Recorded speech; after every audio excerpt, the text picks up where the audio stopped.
혹시 절대 용서받을 수 없는 죄가 있다면 그게 뭐라고 생각하세요?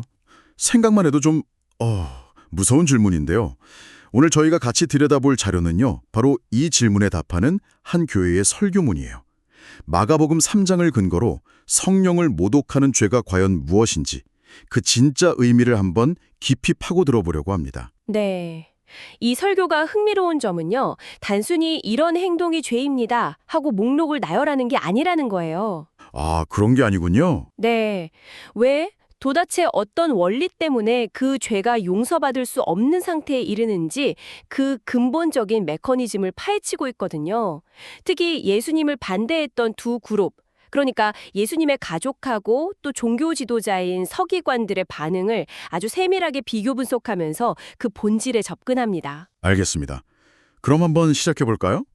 설교 배경이 되는 마가복음 3장을 보면 예수님이 뭐랄까 그야말로 슈퍼스타급 인기를 누리면서 사역에 몰두하고 계세요. 맞아요. 사람들이 너무 몰려들어서 식사할 겨를조차 없었다고 하죠. 바로 이 모습을 보고 두 종류의 반응이 나타납니다.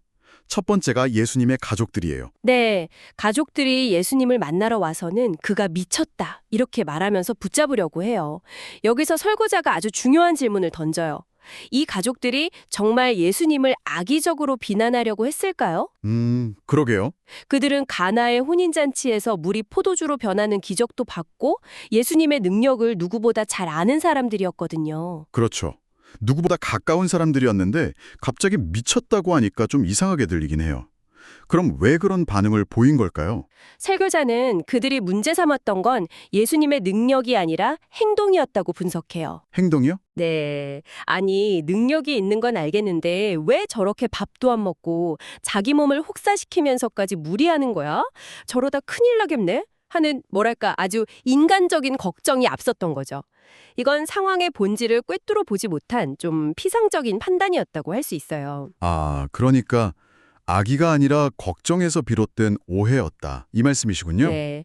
설교에서는 이걸 1차원적인 실수라고 표현합니다. 비유하자면 눈앞에 펼쳐진 엄청난 3D 영화를 보고도 그 작품의 메시지나 예술성은 전혀 보지 못하고 네. 저 배우들 스크린 앞에서 저렇게 뛰어다니느라 힘들겠다라고 걱정하는 것과 비슷하달까요? 작품의 깊이는 못 보고 표면적인 현상에만 매몰된 거죠. 물론 실수지만 그 동기 자체는 순수한 걱정에 가까웠다는 겁니다. 하지만 두 번째 그룹, 예루살렘에서 온 서기관들의 반응은 완전히 결이 달라요. 완전히 다르죠. 이 사람들은 예수님이 미쳤다는 수준을 넘어서 귀신의 왕인 바알세불의 힘을 빌려서 귀신을 쫓아낸다고 주장하잖아요. 맞습니다. 이건 그냥 걱정이 아니라 명백한 공격이죠. 바로 그 지점이 이 설교의 핵심적인 출발점입니다. 서기관들은 예수님이 하신 일이 선한 일이라는 걸 명백히 알고 있었어요. 눈으로 봤으니까요. 그렇죠. 병든 사람이 낫고 고통받는 사람이 해방되는 기적을 눈으로 똑똑히 봤으니까요. 그런데 그 선한 결과물의 근원을 의도적으로 모독한 거예요. 저건 하나님의 능력이 아니라 마귀의 힘이야 라고 딱지를 붙여버린 거죠. 선을 악으로, 성령의 역사를 마귀의 역사로 규정해버린 겁니다. 아니 근데 그들은 왜 그랬을까요? 눈앞에 좋은 일이 벌어지고 있는데 왜 굳이 그걸 악한 것이라고까지 말해야 했을까요? 설교는 그 동기를 딱 한 단어로 정리합니다. 바로 시기심. 시기심? 네. 마태복음을 보면 로마 총독인 빌라도조차 대제사장들이 예수를 넘긴 이유가 순전히 시기심 때문이라는 걸 간파했다고 나와요. 맞아요. 자신들의 기득권과 권위가 예수라는 심진 세력 때문에 흔들리는 걸 견딜 수가 없었던 겁니다. 내 눈앞에 저 사람이 나보다 더 인정받고 사랑받는 것을 참을 수 없어서 그의 선한 영향력 자체를 악마의 것으로 폄하해버린 거죠. 잠깐만요. 근데 여기서 설교가 갑자기 예수님의 형제들 이야기로 넘어가던데요. 야고보, 요셉, 유다, 시몬 이런 이름들이 언급되면서 카톨릭과 개신교의 교리 차이를 설명하는데 솔직히 이건 성령 회방죄라는 주제랑 무슨 상관이 있나 싶었어요. 좀 뜬금없게 느껴졌거든요. 아주 좋은 질문이에요. 저도 처음엔 왜 이 이야기가 나올까 싶었거든요. 그렇죠. 그런데 설교의 맥락을 따라가 보니까 설교자가 이 대목을 일종의 사고 실험처럼 활용하고 있더라고요. 즉, 똑같은 텍스트를 두고도 어떤 의도와 전제를 가지고 접근하느냐에 따라 얼마나 다른 결론에 이르게 되는지를 보여주는 구체적인 예시로 든 거예요. 그러니까 가족들의 걱정 어린 오해와 서기관들의 시기심에 찬 왜곡, 이 두 가지 다른 접근법을 교리 해석의 차이를 통해 한 번 더 보여준다는 거군요. 정확합니다. 설교에 따르면 카톨릭은 마리아의 평생 동정설이라는 교리를 먼저 전제해요. 네, 그렇죠. 마리아가 예수를 낳은 후에도 평생 동정으로 남았다는 믿음이죠. 이 전제를 지키려다 보니 성경에 명백히 등장하는 예수님의 형제들을 해석해야 하는 난관에 부딪힙니다. 그래서 그들을 사촌이거나 혹은 요셉이 마리아와 결혼하기 전에 가른 아내에게서 낳은 자녀들이라고 해석하는 시도를 했다는 거죠. 그런데 설교자는 그 해석에 논리적인 허점이 있다고 지적하더군요. 네. 만약 그 형제들이 요셉의 친아들이라면 법적으로 다윗 왕가의 혈통을 직접적으로 이은 후손은 성명으로 잉태된 예수님이 아니라 바로 그 형제들이 되어버리는 모순이 생긴다는 거예요. 아, 법적인 계승 우선권이 형제들에게 넘어가 버리는 거군요. 바로 그겁니다.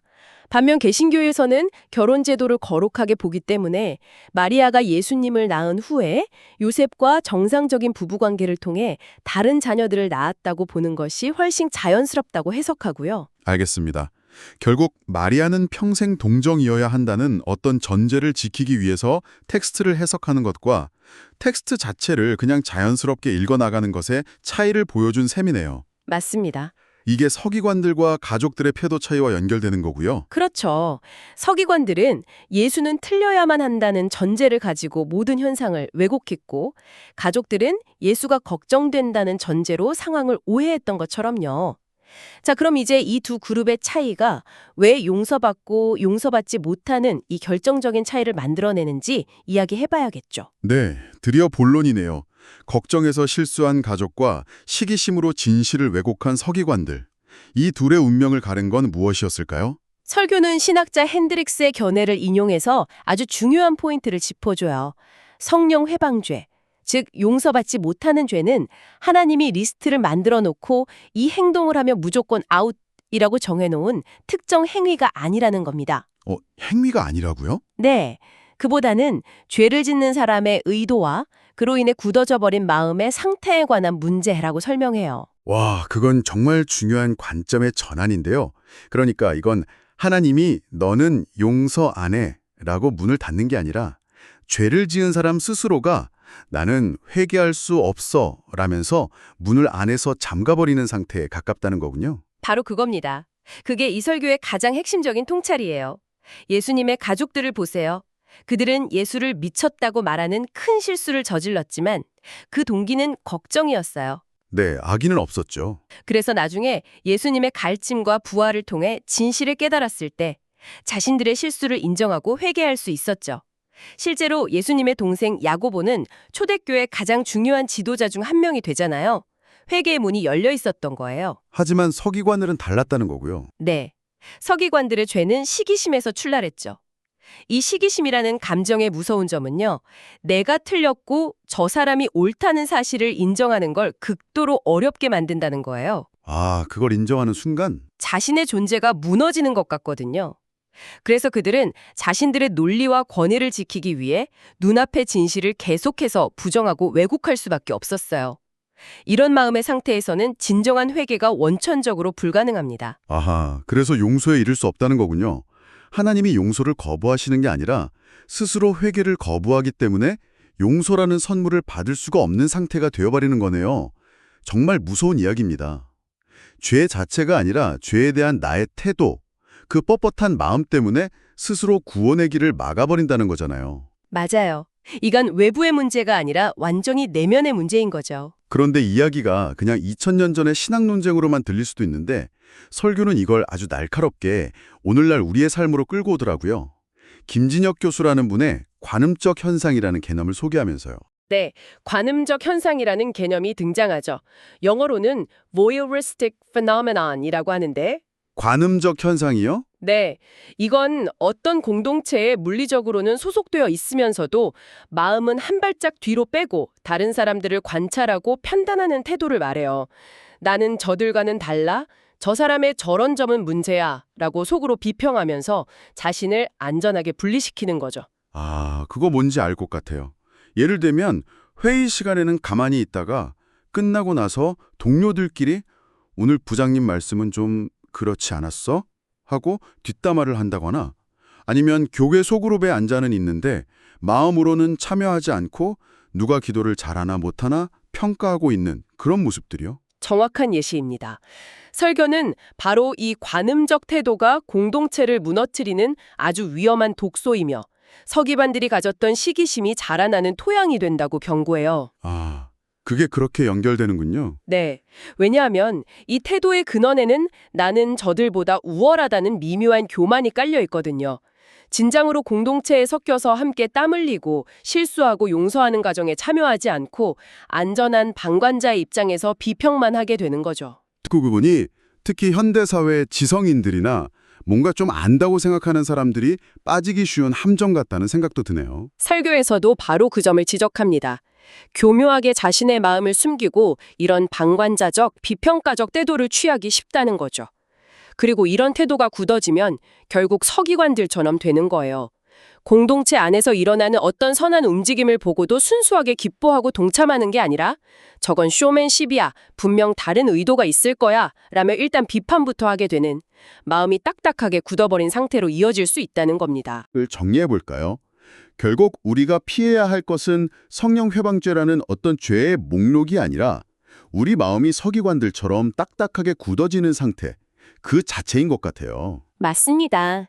신앙의 진짜 힘은 한 번도 죄를 짓지 않는 완벽함에 있는 게 아니라 실수를 저질렀을 때 솔직하게 인정하고 회개할 수 있는 그 유연한 마음에 있다는 점을 강조하고 있어요. 네. 서기관들의 죄가 용서받을 수 없었던 궁극적인 이유는 그들의 시기심과 교만이 스스로 내가 틀렸다는 사실을 절대로 인정할 수 없게 만들었기 때문입니다. 그들은 진실보다 자기 자신을 지키는 길을 택한 거죠. 결국 하나님 앞에서 솔직하고 겸손한 마음, 언제든 잘못을 인정할 수 있는 그 마음을 잃어버리는 것이 가장 위험하다는 이야기로 들리네요. 네, 설교저는 실수는 누구나 할 수 있다고 말해요. 예수님의 가족들도 큰 실수를 했잖아요. 중요한 건 그 실수의 배경에 사랑과 걱정이라는 하나님을 향한 신실한 마음이 있었는가. 그래서 잘못을 깨달았을 때 돌이킬 능력이 있는가 하는 점입니다. 반면에 의도를 가지고 시기심 때문에 진실을 왜곡하는 것은 스스로 회개의 문을 쾅 닫아버리는 행위가 되는 셈이죠. 이 설교의 논리를 따라가다 보니 이런 생각이 드네요. 어쩌면 영적으로 가장 위험한 상태는 세상이 손가락질하는 큰 죄를 저지르는 것이 아니라 내 안에서 조용히 자라나는 미묘한 우월감이나 시기심 때문에 사소한 잘못조차도 진심으로 회개하지 못하게 되는 바로 그 상태가 아닐까 하고요. 여러분은 어떻게 생각하시나요?